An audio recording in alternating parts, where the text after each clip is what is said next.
produção da TV Unifev afiliada à TV Brasil, está no ar mais um programa Coletiva. Semanalmente, levamos até você temas que interferem no seu dia a dia.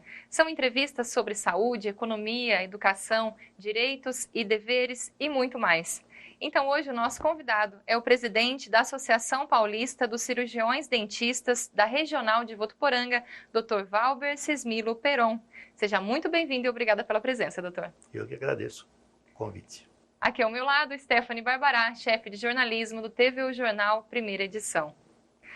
Dr. Valber, vamos então começar falando durante a pandemia, não é isso? Quais foram as orientações do Conselho Federal de Odontologia para os atendimentos eletivos e urgentes nos consultórios?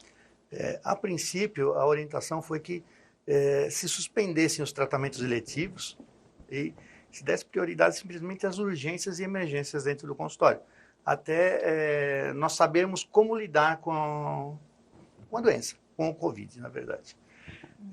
A partir de um certo momento,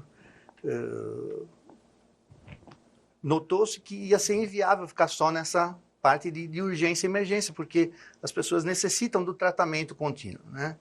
Então, foi-se elaborada uma série de protocolos de atendimento, de paramentação, tá? Para evitar a contaminação, principalmente a contaminação dos profissionais da saúde, tá? E a contaminação cruzada dentro do consultório. Tá? Muitos profissionais elaboraram questionários para atender o paciente antecipadamente. Tá? Então, esses questionários eram enviados para o paciente, normalmente via WhatsApp, né? E o paciente, antes de vir para a consulta, já vinha com orientações e com as respostas a qual o profissional precisava saber para poder atendê-lo, né? E daí esses protocolos foram evoluindo, né? Chegou-se a uma normativa de que a paramentação teria que ser melhorada. O dentista já é um profissional que se paramenta muito para atender o paciente, né? Nós temos um contato direto, não é só o Covid, nós temos hepatite, todas as doenças contagiosas, né? Tudo isso tem que ser evitado no consultório no dia a dia. Então, só foi incrementado um pouco a paramentação, né? Foi frisado muito o fato de ter que ser tudo descartável entre um paciente e outro, né? E a higienização e descontaminação do consultório entre um paciente e outro, tá? Então, isso gerou um acréscimo de tempo entre uma consulta e outra, para você poder fazer toda essa desinfecção do consultório, tudo isso. Então, para algumas pessoas, isso comprometeu bastante o atendimento. Tá? Isso foi mais no começo, né? No começo. E aí, tá? Agora vocês já estão mais estruturados. Agora já voltou mais ou menos a uma normalidade, né? As pessoas já começam a ter um tratamento mais eletivo, tá? A própria rede pública de atendimento já está voltando a fazer atendimento. Teve uma normativa da Delegacia Regional de Saúde agora para a gente voltar ao atendimento mais espaçado, mais consciente, né, da coisa, né, e dar prioridade para as pessoas que têm alguma comorbidade, tá? Porque se você tem uma comorbidade e não cuida da sua saúde geral, essa comorbidade vai ser muito mais decisiva na hora que você contrair esse coronavírus, tá? Para te levar para uma situação mais grave da doença. E são tratamentos, geralmente, que não podem esperar muito, né? Esses de urgência, porque quanto mais se espera, pior fica, né? Exatamente, tá? A minha especialidade, por exemplo, é a endodontia, né? Eu mexo quase que exclusivamente com dor, né? Como é que você vai chegar para o paciente e falar, olha, eu não posso te atender porque, né? Você está com dor, não tem jeito, né? São coisas que você acaba tendo que aprender a lidar com elas, né? Situações. Então, doutor Valber, a pandemia trouxe prejuízos, né, para esses atendimentos. Impactou o dia a dia tanto dos pacientes quanto até mesmo dos profissionais. Com certeza. A pandemia em si, ela trouxe prejuízo não só financeiro, mas prejuízo geral, porque tinha muita gente com atendimento que foi protelado, deixou de fazer, né? Então, hoje nós estamos voltando ao normal, praticamente 6 meses depois. Quer dizer, quem estava com um tratamento teve que postergar esse tratamento por 6 meses. Fora que os insumos de consultório, eles praticamente extrapolaram qualquer estimativa de preço, né? Teve material de consumo que foi multiplicado por 10 vezes. Não existia mais no mercado, você não tinha máscara para trabalhar. E como é que você vai atender paciente sem máscara? E uma máscara para cada paciente, não tem essa. Você atendeu, joga fora, descarta. Jaleco, paramentação, touca, tudo isso sumiu, né? Por quê? Porque a saúde pública começou a consumir muito isso, né? Médico para atender o paciente, para fazer um exame, tinha que se paramentar, que não era feito antigamente. Então, isso gerou uma elevação de custos muito grande no consultório. Fora que as pessoas também ficaram muito temerosas de ir ao dentista, né? Eu vou no dentista, vou me contaminar.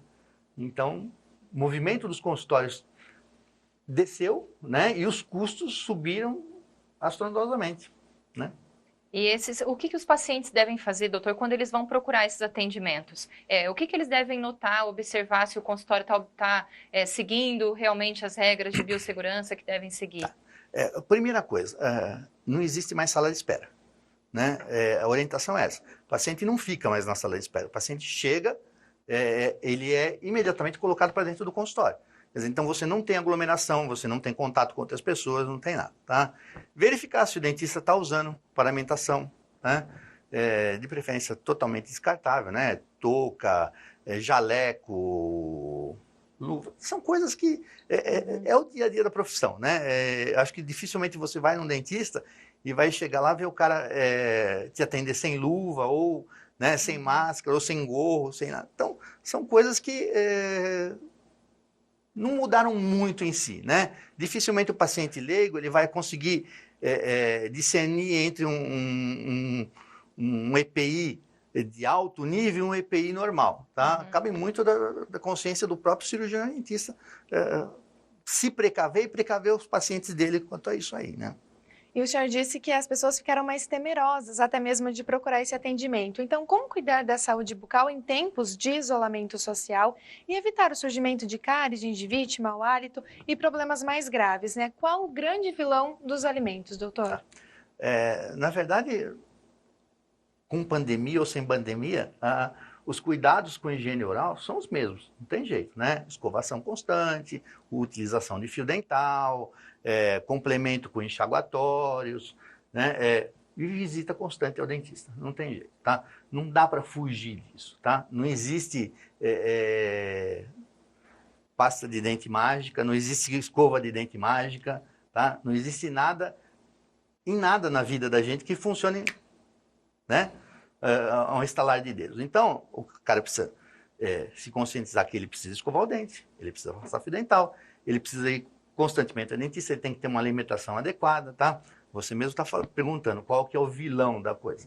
Normalmente o vilão é a falta de cuidado, tá? A falta de cuidado, a má alimentação, excesso de doce, tem muita gente que se alimenta antes de dormir e vai dormir com a boca totalmente cheia de substrato. Pô, a bactéria adora isso, né? Porque na hora que você deita para dormir, a sua salivação diminui muito, né? Então, é o prato cheio, né? Saliva, pouca, bactéria bastante e aquele meio de cultura fascinante, né? Então, aquilo está propício para tudo, né?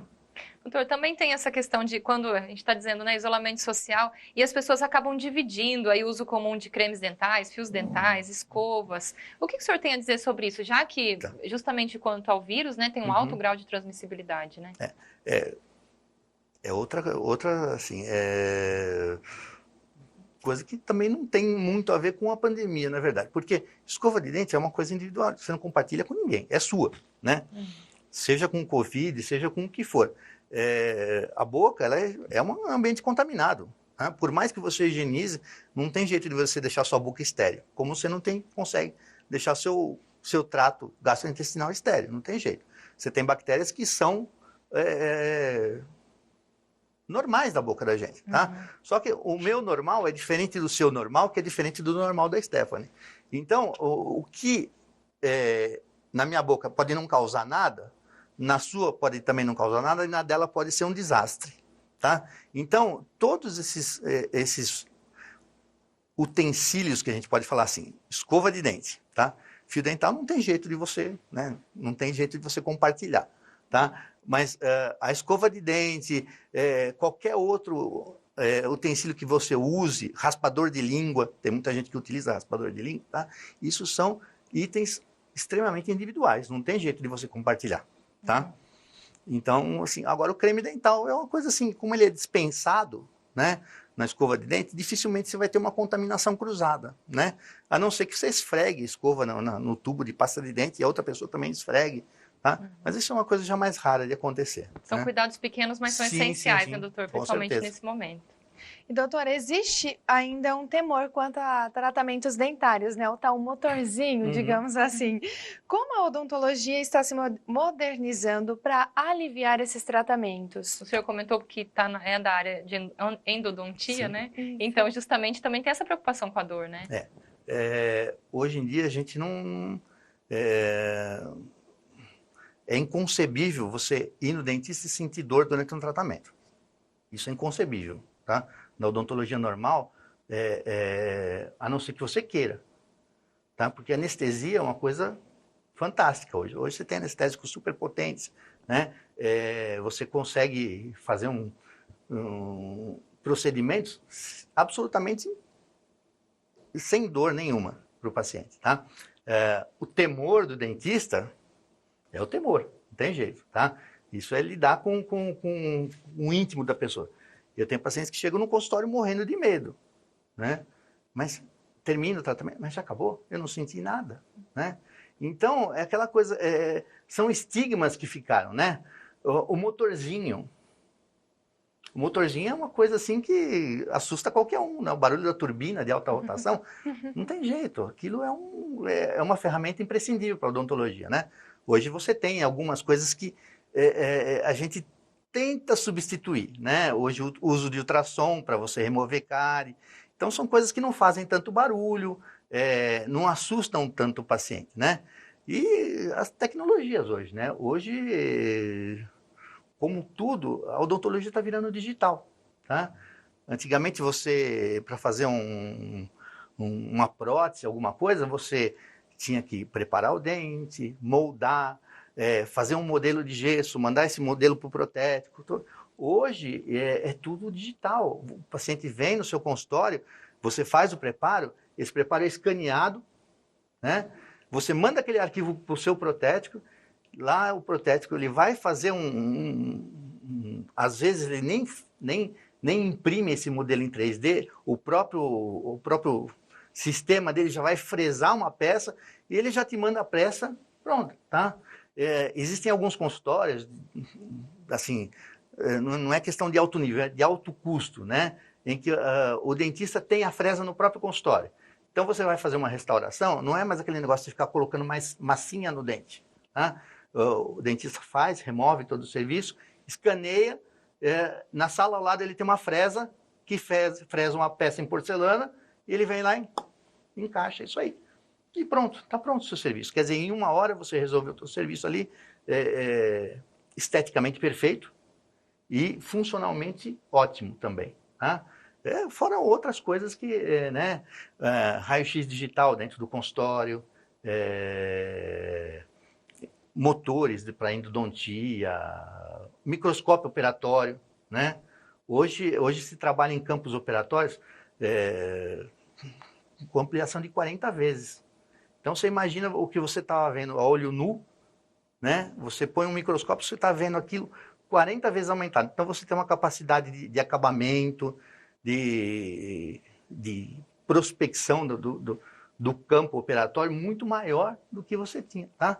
Tudo isso são tecnologias que têm que ser aplicadas, né? E as pessoas às vezes desconhecem isso, né? E por isso às vezes esse temor de ir ao dentista, de enfrentar o famigerado motorzinho. E talvez não deixar para a última hora, né, doutor? Sim, porque o tratamento sim. preventivo, eu imagino que evite muito esse tipo de... Não, com certeza, tá? A prevenção é o melhor tratamento para a odontologia, né? Constantemente, ver se tem algum problema. Se esse problema for detectado no início, normalmente são procedimentos simples, né?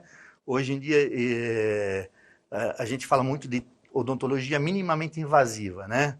Antigamente, o paciente chegava com uma carizinha no dente E para você, isso estou falando na época da minha faculdade, né?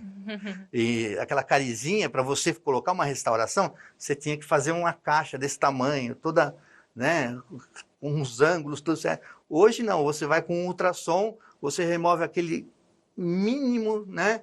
E existe um material de preenchimento só para preencher aquilo, e ótimo. E o resultado 10 vezes melhor do que era antigamente, né? Então, a prevenção é essencial, tá? Doutor, e quanto ao estresse? A gente convive aí com muita, né, com um dia a dia muito corrido, né? Muita gente sofrendo desse mal. Qual é o prejuízo do estresse para a saúde bucal? Você falou do estresse, nós estamos numa fase que está todo mundo estressado, né? Exato. Pandemia, confinamento. Então, isso gerou muito... A gente vê muita história de fratura dental, né? Tensão, né? Que fica, paciente com tensão, com apertamento, com bruxismo, né? O esfregamento dental. Tudo isso é uma questão de reflexos psicológicos dentro da área bucal, né? Tratar isso é difícil, né? O que você consegue é minimizar os efeitos dentro da boca, né? A utilização de placas de mordida, às vezes eliminar alguma coisa que está causando um problema mais localizado, tal. Mas lidar com o estresse é uma coisa muito difícil, né?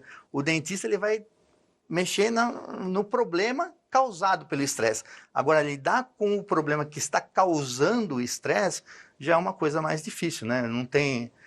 Já entra para uma parte mais de psicologia do que de odontologia, que seria mais adequado, né? Doutor, vamos falar agora sobre tratamentos estéticos, né? Ok. O mercado odontológico tem sido muito impactado pela oferta desses tratamentos. Por que tratamentos como botox e preenchimentos acabaram ligados ao dentista? O dentista, desde épocas remotas, é uma pessoa que lida muito com a face, né? E a gente está diretamente visualizando a face do paciente. Fora que os conhecimentos do dentista com relação à cabeça e pescoço, eles são extremamente intensivos, né? Enquanto você tem, em alguns cursos, 1 ano de anatomia geral, né? O dentista ele tem uma anatomia, não é só bucal, você tem que aprender a mexer com o músculo, com tudo que está ligado na face, tá? Então, isso gerou, além do conhecimento técnico, o conhecimento visual do dentista de verificar, né? Nós temos um treinamento estético muito grande, né? Você consegue ver pequenas diferenças onde dificilmente alguém vai ver, né? Por quê? Porque você tem uma visão muito treinada para aquilo, tá? Então, isso facilitou muito a aplicação desses preenchimentos, botox, o ácido hialurônico, tudo isso, né? Para corrigir esses problemas, principalmente na face. O Conselho Federal teve que intervir porque começou a aparecer umas coisas exageradas, né? E aí você começa a gerar um problema na profissão, porque, como em todas as áreas, tem a pessoa que faz correto e tem aquele que se aproveita do momento, né? Então você começa a querer aplicar em olho, testa, né? Que são coisas que fogem à alçada do dentista. Então, isso teve que ser normatizado, tá? Existem cursos de especialização hoje que não existiam, né? A pessoa começou a fazer, eu faço bem, eu vou dar um curso de treinamento. Era um treinamento. Aonde injetar, como injetar, o quanto injetar, né? Mas não tinha um estudo científico em cima disso, né? Hoje não, hoje já é uma coisa que está controlada, né? Continua a demanda, né? Tem gente fazendo coisas do outro mundo por aí. Mas, como todas as profissões, existem os bons profissionais e os que se aproveitam da situação financeira, né? Vocês fazem algum tipo de fiscalização nesse sentido? Existe? Não. A Associação de Cirurgião Dentista, ela não tem poder de fiscalização nenhuma, tá? A associação, ela simplesmente dá orientações, né? Contribui na formação dos dentistas, tá? Principalmente na parte de ensinamento, de congresso, de feira, dessas coisas, tá? Fora alguns benefícios que a própria associação tem para os associados, né? São coisas assim relativas à odontologia mesmo. Desconto em curso, são coisas que são inerentes ao profissional. Agora, a parte de fiscalização, isso cabe ao Conselho Regional de Odontologia. Tá? A gente volta no próximo bloco com mais Coletiva. Não saia daí.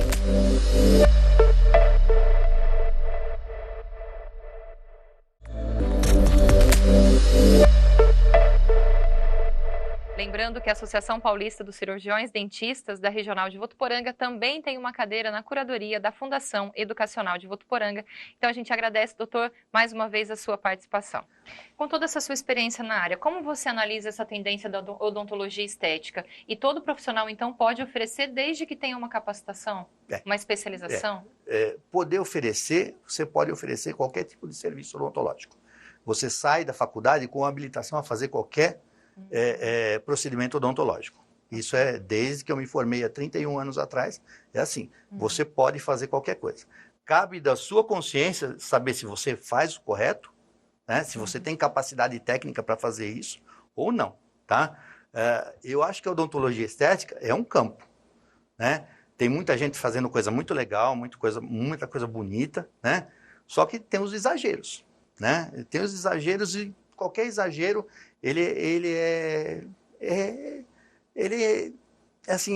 é desprezível, né? Então, porque você vê que a pessoa, o profissional está oferecendo aquilo ali, não porque o paciente necessite, né? Não porque ele tem uma necessidade tanto técnica quanto estética, mas porque vai gerar um lucro muito grande para o profissional.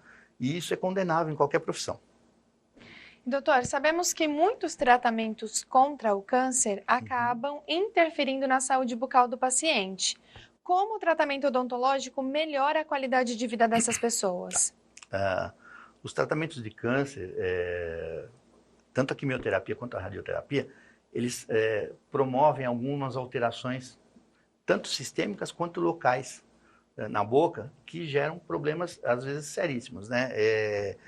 Paciente submetido à radioterapia, normalmente ele tem um desgaste muito acentuado de esmalte.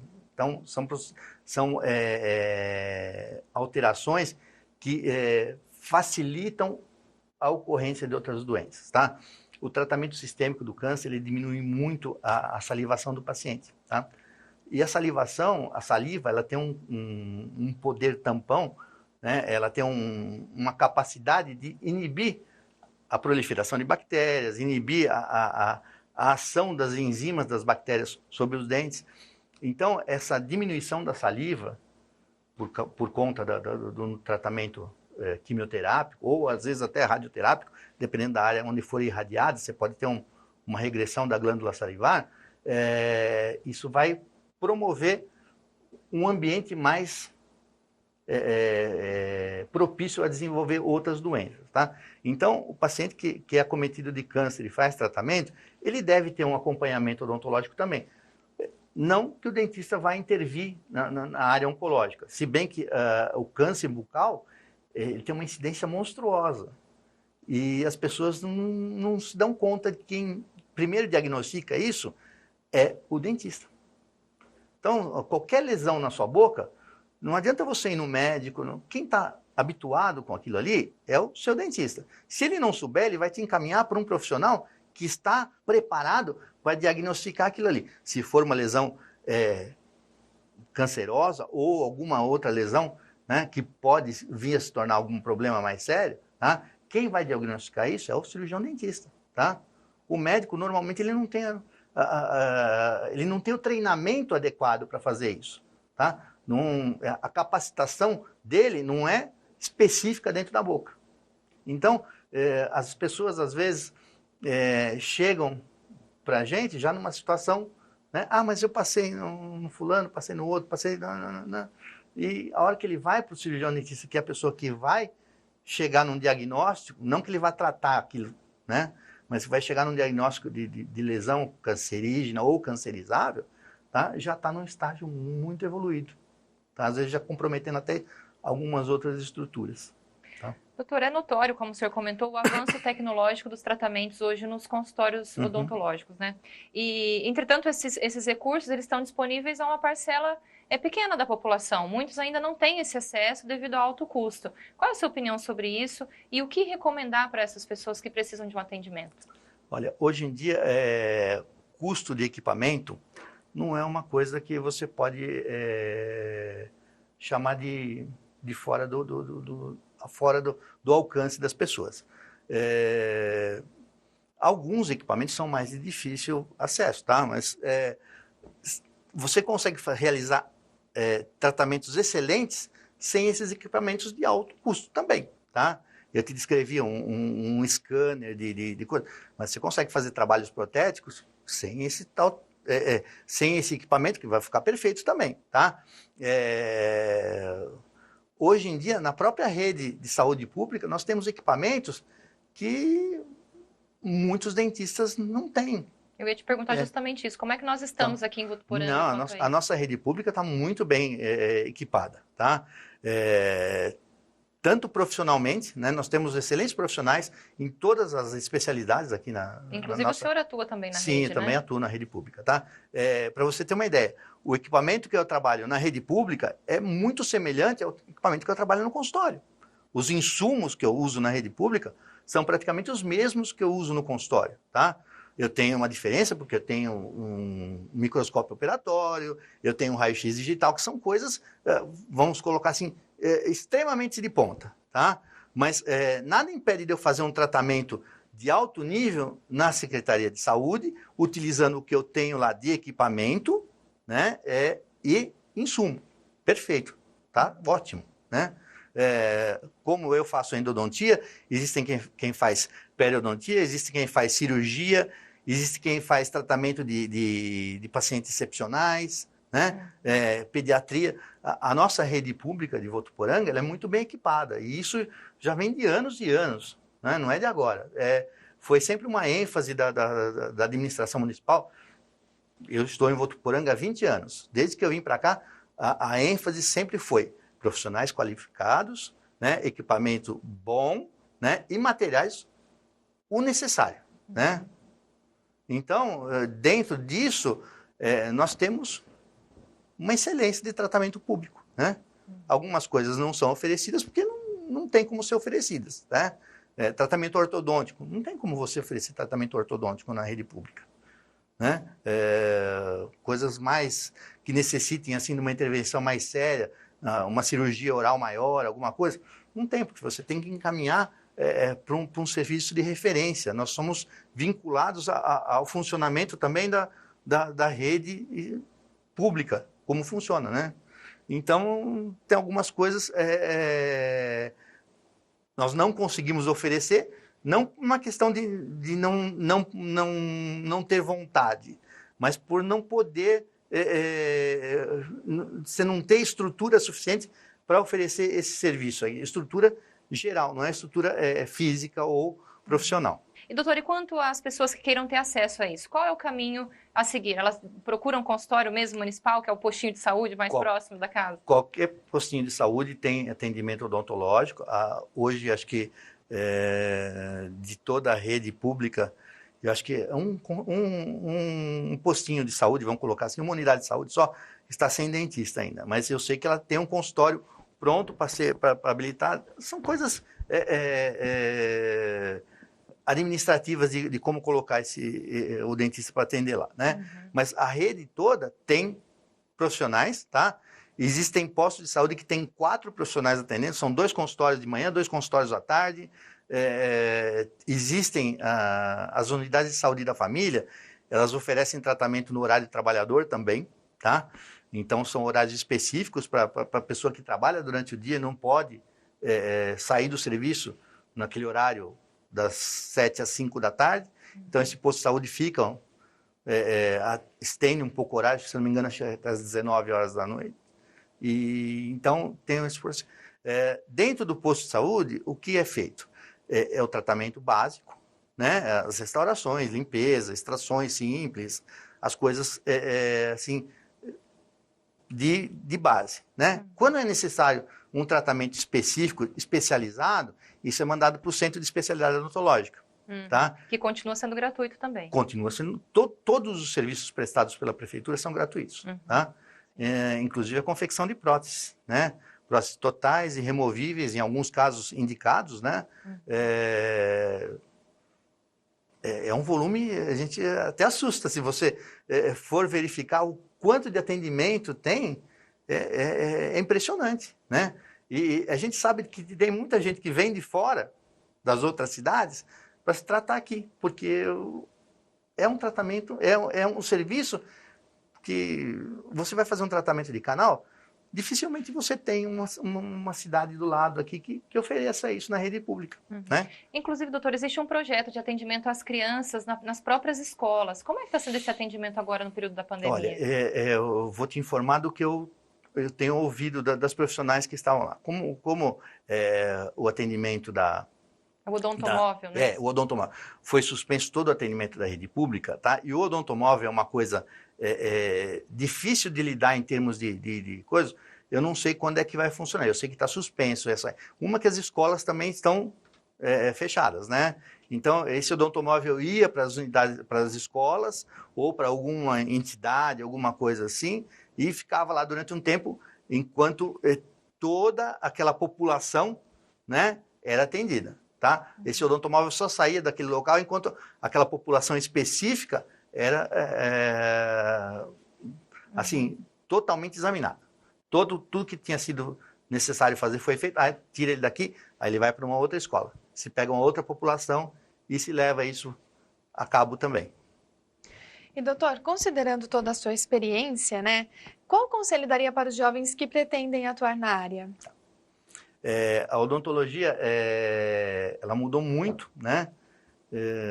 Antigamente era uma profissão que você achava que você ia ficar muito bem de vida, né? E hoje eu vejo essa molecada saindo de faculdades aí, penando muito, muito, muito, muito, né? Trabalhando por umas diárias que você fala, nossa, se o cara for servente de pedreiro, é capaz de ele ganhar mais do que isso. Tá? Nós temos vários grupos de discussão dentro da associação, né? A gente tenta brecar isso, mas é muito difícil. A proliferação dessas clínicas odontológicas, né? Elas oferecem serviço para o paciente, mas elas acabam escravizando o profissional, né? O conselho que eu dou para quem gosta da odontologia, primeira coisa, tem que gostar, não adianta. Né? Outra coisa, tem que se dedicar muito. Tá? E eu acho que como qualquer carreira hoje, tá? Não basta você se formar, né? Você tem que se formar, você tem que se aperfeiçoar, você tem que estar constantemente em atualização, constantemente, todo dia, investir muito na sua carreira, mas investir pesado, tá? Então, não é você fazer uma faculdade, cursar os seus 5, 6 anos, dependendo da faculdade, e sair achando que você vai ter uma carreira. Não, a carreira começa no dia que você saiu da faculdade e junto com essa carreira é o estudo constante, é aperfeiçoamento, é a dedicação, né? Então, assim, é uma carreira? É uma carreira ótima, né? Tem grandes probabilidades, tá? Só que é uma carreira onde você vai ter que investir muito, tá? Trabalhar muito, tá? E como qualquer outra carreira. Eu acho que é tudo assim hoje em dia, né? Doutor, dentro disso, como o senhor enxerga o futuro da odontologia como mercado de trabalho? É o que eu estou colocando. É um mercado de trabalho bem amplo, tá? Nós temos necessidades grandes, a população precisa disso. Né? Ainda não está saturado? Não, saturado está. Tá? Hoje tem dentista em tudo quanto é lugar, né? Consultórios isolados, clínicas, né? A rede pública oferecendo o serviço, né? Mas é uma profissão que ainda tem uma viabilidade, tá? Desde que você esteja disposto a fazer como tudo na vida, se dedicar violentamente, como um advogado, como um engenheiro. Não basta você ter um diploma na mão, você tem que ser muito bom naquilo que você faz, tá? E estar constantemente, né? Eu tenho 31 anos de formado, terminei minha 4ª especialização agora faz 40 dias. Tá? Eu já estou procurando alguma coisa para fazer, porque não tem jeito. Se você parar, o mundo passa em cima de você. É uma área que se renova Sim, muito o também, tempo né, todo, doutor? não tem Novidades, jeito. né, tecnologias. É verdade. E, doutor, quais são os benefícios que a associação oferece aos associados? A associação ela tem um rol de benefícios, né? Desde participação em congressos, a custos menores, né? Existe um congresso internacional de odontologia que ele é aberto a todo público, mas os cursos que você faz nesse congresso, eles são cobrados, bem cobrados, né? Porque os palestrantes são pessoas de renome, né? Então a associação começa a beneficiar o associado aí. Primeiro isso. Seguros, assim, a gente tem convênios com seguradoras, com planos de saúde, tá? Que mais? Existem vários benefícios, como toda associação de classe, né? E a associação oferece um serviço para o dentista, que são seguros de responsabilidade civil, né? Que hoje em dia é uma coisa que está muito... A demanda está muito grande, né? Consultoria também para quem está entrando no mercado de trabalho, talvez seja essa... Ajuda. Nós temos uma assessoria jurídica, principalmente. Olha, o que eu preciso fazer, como é que eu faço isso, como é que eu faço aquilo, né? A Central tem todo esse pacote de benefícios, né? As regionais são coisas pequenas, às vezes é só um núcleo de captação de associados, né? E a grande parte dos serviços realmente vem da Central, da parte de benefícios. Doutor, e quais as formas de contato com a associação para quem desejar se associar? O principal contato hoje é via internet, tá? O site da Associação Paulista de Cirurgiões e Dentistas está aberto, você entra lá, é apcd.org.br. Lá você vai ter informações de tudo isso que nós acabamos de falar, de benefícios, de convênios e tudo, tá? Existe uma ficha de filiação, você preenche essa ficha e essa ficha automaticamente pelo seu endereço ela é direcionada para a sua regional, tá? Existem várias, são 80 regionais no estado de São Paulo, mas é tudo uma coisa só. O associado de Votuporanga, ele pode ir na regional de São José do Rio Preto, entrar lá, fazer curso, da mesma forma que faria aqui, ele vai para a Central em São Paulo, ele pode usar os cursos lá da Central, usar toda a estrutura, a biblioteca, tudo, tá, por ser associado daqui de Votuporanga. Então, é um sistema de regionais, tá, dentro de uma associação geral. Tá? Tá joia, doutor. Bom, a gente agradece muito a sua presença aqui hoje nos estúdios da TV Unifev, nessa participação no Coletiva. Foi uma grata conversa. Muito obrigada, viu? Eu que agradeço a oportunidade de poder falar da profissão. Stephanie, muito obrigada também pela presença aqui na nossa bancada. O Coletiva de hoje fica por aqui. Você continua acompanhando toda a programação da TV Unifev. Acesse também as nossas redes sociais. Até a próxima!